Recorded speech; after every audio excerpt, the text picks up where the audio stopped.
Assalamualaikum warahmatullahi wabarakatuh. Salam sejahtera untuk kita semua. Om Swastiastu, Namo Buddhaya. Perkenalkan, saya Sakaria, mahasiswa program studi Destinasi Pariwisata, Politeknik Pariwisata Negeri Makassar, akan menjelaskan sebuah materi yang berjudul The Purpose of Tourism Planning atau tujuan perencanaan pariwisata. Materi ini merupakan bagian dari Tourism Planning buku Gun. Pada bagian tujuan perencanaan pariwisata terdapat 4 subbab utama, yaitu pendahuluan, pihak perencana, tujuan pengembangan, dan skala perencanaan. Pada perencanaan pariwisata terdapat 2 kata utama, yaitu perencanaan dan pariwisata. Perencanaan menurut Rose tahun 1984 adalah aktivitas yang berupaya bekerja dalam satu kesatuan, mencakup faktor-faktor sosial, ekonomi, psikologi, antropologi, dan teknologi dengan mempertimbangkan kondisi masa lalu, masa sekarang, dan masa yang akan datang. Sedangkan pariwisata adalah perpindahan sementara orang-orang dari tempat-tempat kerja dan tempat tinggal mereka ke tempat-tempat tujuan. Kegiatan-kegiatan yang dilakukan selama mereka di tempat-tempat tujuan, serta fasilitas yang dibuat untuk memenuhi kebutuhan mereka. Selanjutnya adalah tujuan perencanaan pariwisata. Perencanaan pariwisata memiliki beberapa tujuan utama. Yang pertama adalah mengurangi dampak negatif yang kemungkinan ditimbulkan oleh perkembangan pariwisata, atau dengan kata lain menghindari hal-hal yang tidak diinginkan. Kedua adalah mempertahankan keunikan yang ada di lokasi wisata agar tetap menjadi tujuan wisatawan. Selanjutnya adalah membuat lokasi wisata menjadi lebih menarik dengan menambah ataupun melakukan pengembangan pada daya tarik wisata.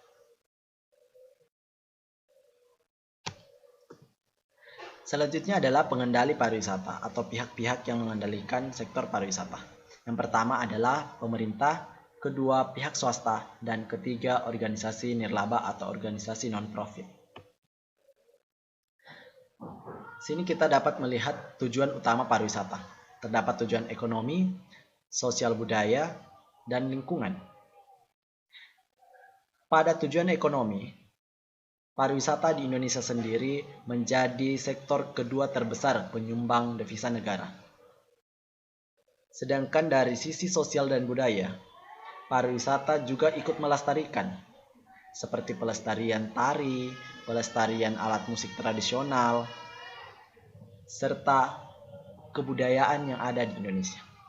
Selanjutnya adalah dari sektor lingkungan. Pariwisata dalam hal melestarikan lingkungan dapat kita lihat dengan pemanfaatan taman nasional sebagai daya tarik wisata. Selanjutnya adalah elemen kunci dari model holistik. Yang pertama adalah pariwisata bukan disiplin, melainkan multidisiplin. Pariwisata dihasilkan oleh 2 faktor, permintaan dan penawaran. Ketiga, semua yang tersedia semata-mata untuk melayani turis. Keempat, pariwisata mencakup banyak dimensi, baik geografis, ekonomi, lingkungan, sosial, maupun politik. Pariwisata bukanlah sebuah industri, melainkan terdiri atas banyak bisnis. Selanjutnya adalah pihak-pihak yang ikut dalam perencanaan pariwisata. Yang pertama adalah sektor bisnis yang merupakan sebagai penyedia bisnis atau penyedia jasa pelayanan pariwisata. Kedua, sektor publik sebagai pengambil kebijakan sekaligus pengelola suatu daya tarik wisata atau suatu destinasi wisata. Ketiga adalah organisasi nirlaba. Organisasi nirlaba dalam hal ini adalah mereka yang ikut dalam merencanakan pariwisata atau ikut dalam pembangunan daya tarik wisata tanpa memperhatikan keuntungan sebagai tujuan utama, melainkan memiliki tujuan sosial. Terakhir adalah konsultan, dalam hal ini adalah konsultan pariwisata. Konsultan yang ikut dalam perencanaan pariwisata merupakan lulusan atau yang menjadi sarjana atau lulusan dari teknik sipil, teknik arsitektur, teknik bangunan, pembangunan tata kota lahan, tata kota, dan lain-lain. Selanjutnya adalah tujuan pengembangan pariwisata. Yang pertama adalah meningkatkan kepuasan pengunjung. Dalam hal ini, dengan adanya pengembangan pariwisata, maka pengunjung, baik itu dalam kuantitas maupun kepuasan, akan meningkat terhadap suatu daya tarik wisata. Kedua adalah mengembangkan ekonomi. Suatu daya tarik wisata atau suatu destinasi wisata yang mengalami peningkatan dalam pengembangan akan ikut mengembangkan ekonomi masyarakat sekitar, baik itu dari segi penjualan, segi tingkat kunjungan, dan pelestarian. Serta ketiga adalah penggunaan sumber daya secara berkelanjutan. Pengembangan pariwisata akan menjadikan sumber daya yang ada suatu destinasi dapat digunakan secara berkelanjutan. Dalam hal ini, penggunaan sumber daya pariwisata tidak digunakan secara keseluruhan dengan bersamaan. Dan yang terakhir adalah terintegrasinya antara masyarakat dan area sekitar. Setelah menjelaskan bagaimana apa yang menjadi tujuan dan manfaat dari pariwisata, masyarakat akan memahami bahwa pariwisata bukanlah sebuah hal yang merusak, melainkan ikut melestarikan. Selanjutnya itu mengenai skala perencanaan dalam pariwisata. Yang pertama adalah tapak. Dalam hal ini tapak, pada tingkat perencanaan tapak, fokus pada lokasi bangunan dan fasilitas daya tarik wisata yang akan dibangun dalam. Kedua itu destinasi. Destinasi ini mencakup beberapa daya tarik wisata, aksesibilitas atau transportasi antar daya tarik wisata, akomodasi yang akan menunjang kebutuhan wisatawan di destinasi, fasilitas publik lainnya seperti rumah sakit dan fasilitas umum seperti penjagaan, pos polisi. Selanjutnya masyarakat, sosial budaya, dan lingkungan. Ketiga hal ini harus menjadi fokus dalam perencanaan destinasi. Jangan sampai perencanaan pariwisata pada tingkat destinasi menyampingkan masyarakat, sosial budaya, dan lingkungan. Karena ini adalah hal utama yang ada dalam suatu destinasi. Selanjutnya yaitu regional.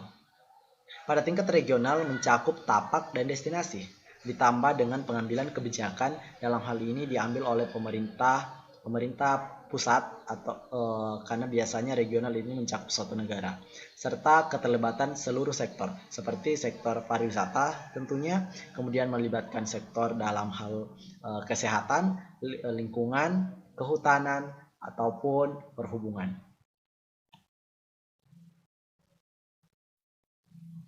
Jadi dapat disimpulkan bahwa perencanaan pariwisata harus mencakup semua kegiatan perjalanan wisata. Kedua, perencanaan harus memprediksikan hal-hal yang akan terjadi ke depannya. Ketiga, perencanaan dan rencana sangat dibutuhkan untuk pariwisata.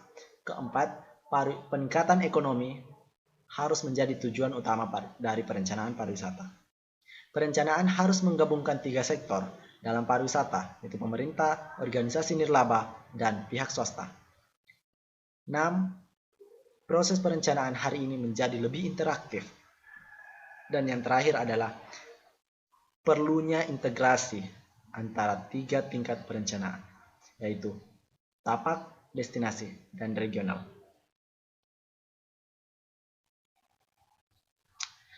Mungkin itulah yang dapat saya sampaikan pada kesempatan kali ini. Lebih dan kurangnya mohon dimaafkan. Wabillahi taufiq wal hidayah. Wassalamualaikum warahmatullahi wabarakatuh. Om Swastiastu, Namo Buddhaya. Salam sejahtera untuk kita semua dan salam pariwisata.